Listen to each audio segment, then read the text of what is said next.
It was called the 1954 Granada Treaty, which basically made the agreement that the aliens involved could take some cows now and then and also test their implanting techniques on a few select human beings. But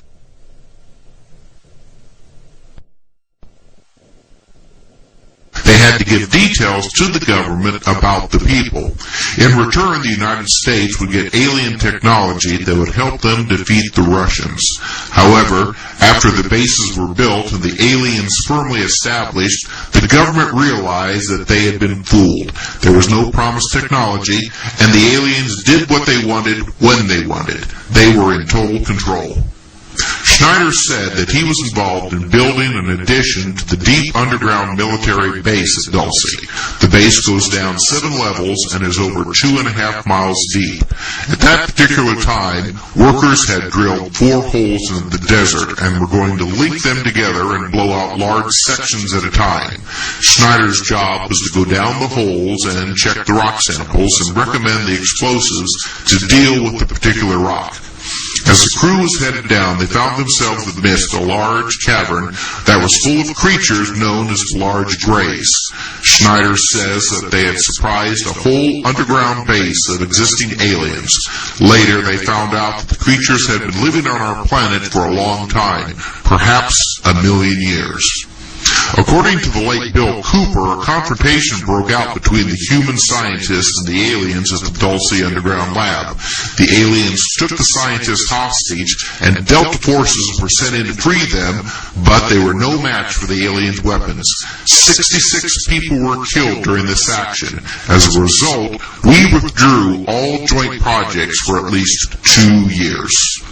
Some remote viewers who were in the same NSA operation as myself told me personally that centuries ago, the people who were the creators of what we now call the New World Order entered into a pact with an alien nation hidden within the Earth.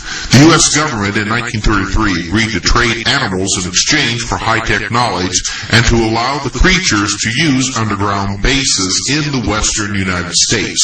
A special group was formed to deal with these alien beings. In the 1940s, these creatures began shifting their focus of operations from Central and South America to the United States. These creatures could be the same beings who were in contact and helping the German Nazis. Now they are slowly spreading like cancer to the United States. Skeptics have expressed doubts about the existence of secret underground bases. They always ask, where's all the dirt? Well, one method of tunneling that has been available to the military since the 1950s and is now just being considered for public use is nuclear tunnel boring. The method for tunneling involves melting rock using a machine in which the molten material can be disposed adjacent to the boring zone in cracks in the rock and as a glassy wall lining of the formed tunnel. The heat source can be electrical or nuclear, but for deep drilling, a nuclear reactor is preferred. This amazing boring device is capable of drilling at depths totally inaccessible with previous drilling techniques.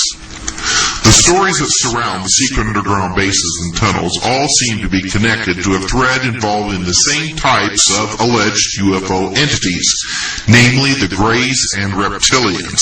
These are beings that are fairly recent to the UFO scene, emerging as the dominant creatures associated with UFOs sometime in the early 1970s.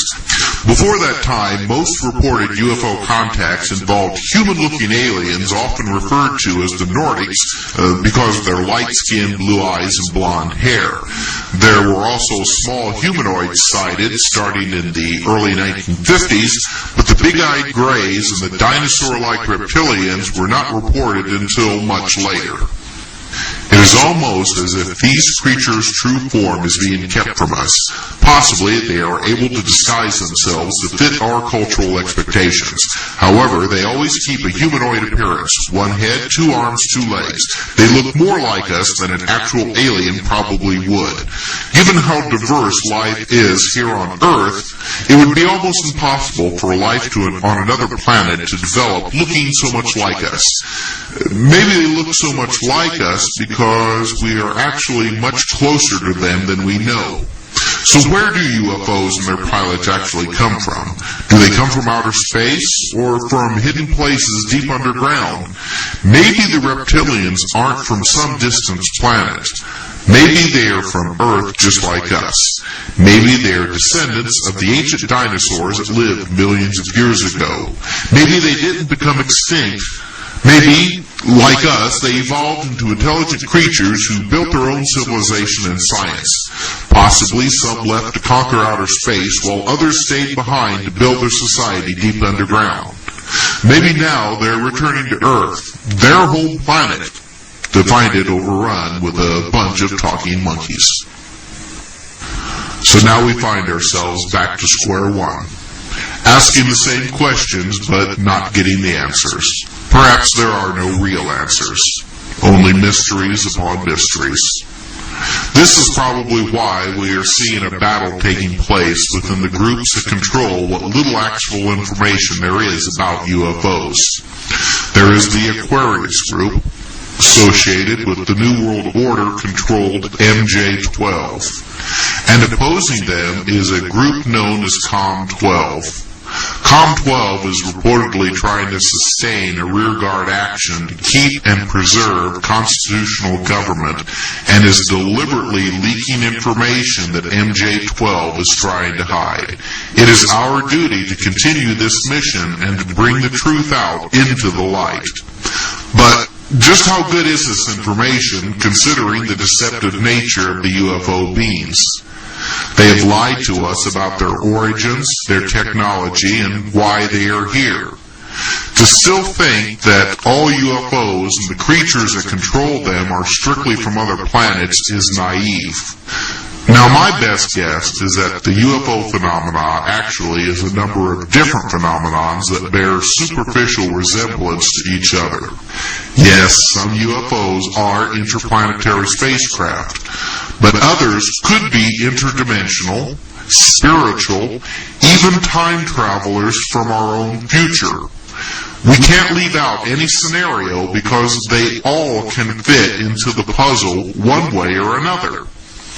In fact, many UFOs are man-made ships using advanced technology such as zero-point energy and anti-gravity, and this has been kept secret from the public.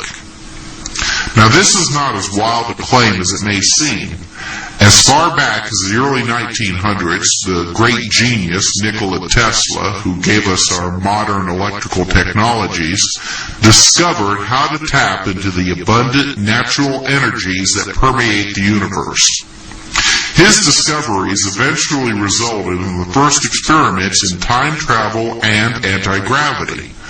Of course, Tesla claimed that in 1899 he received radio signals from what he said could have been intelligent creatures not of this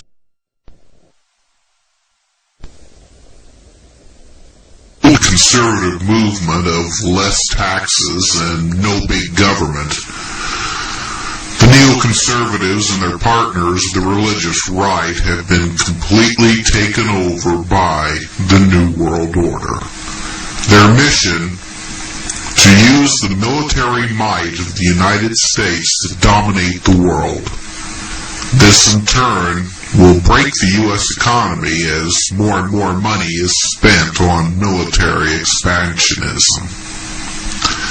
Now, the citizens of the United States will be forced to live in constant fear as government operatives, disguised as foreign terrorists, conduct terrorist operations throughout the country. The conservative administration will declare martial law and abolish all political parties, except for the conservatives. It's happening right now.